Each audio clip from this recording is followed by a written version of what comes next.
In this lecture, you are going to learn how to do competitor research in the right way.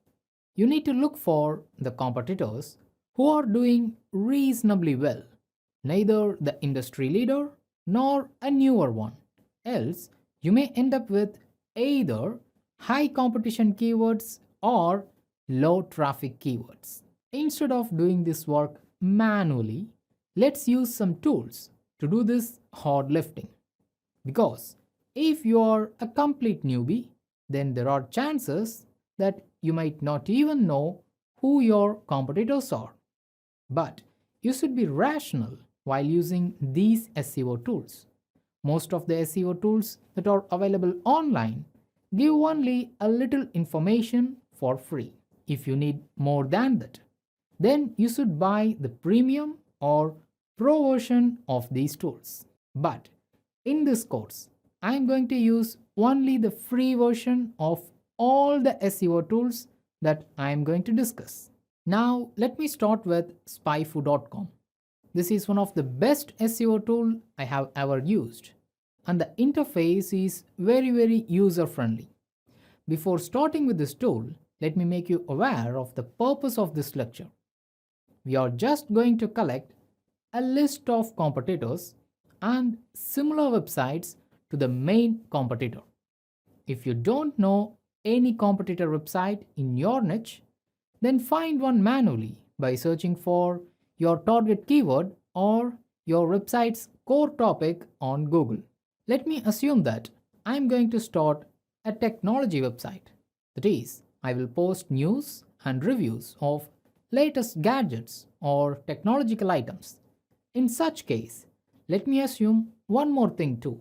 That is, I only know one competitor in that category, and that is engadget.com. Even if I don't know this website, I would have searched for technological news and reviews on Google, and I would have chosen any one of the top 5 search results as my main competitor. Once I have finalized engadget.com as my main competitor, I searched for engadget.com in SpyFoo. Along with the other details the SpyFoo gives me, the main information that I get from this SEO tool is it also displays other competitors to engadget.com. I started with just one competing website, and now I have got another 5 competing websites or competitors. You just need to make a list of all the competing websites that we are going to see in this lecture for your first chosen competitor.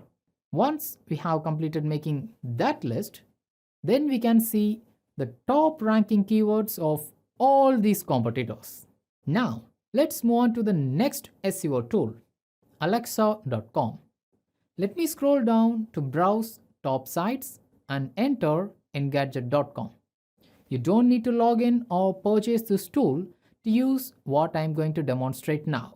Alexa also gives many details similar to SpyFoo, but what I'm concerned here is the sites that are related to engadget.com.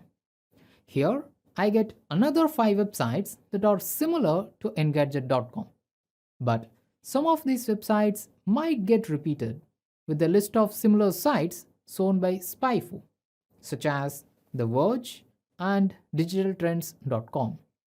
So you need to analyze and shortlist the unique websites that you think as your competitor. Now let's move on to the next tool, that is similarweb.com. I have searched for engadget.com in this tool too. You can directly come to competitors where you have got two types of categorization. One is the similarity.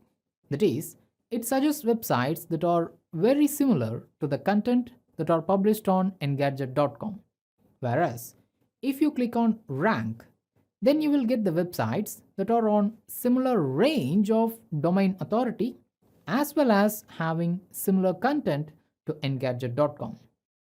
As far as I know, SimilarWeb is the best tool even out of the 3 SEO tools that I have suggested in this lecture to get the best list of similar websites that you are competing with.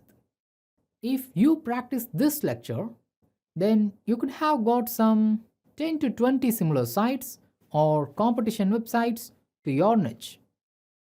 Do you know how you can have a sneak look on the top ranking keywords of your competitors? Let's see that in the next lecture.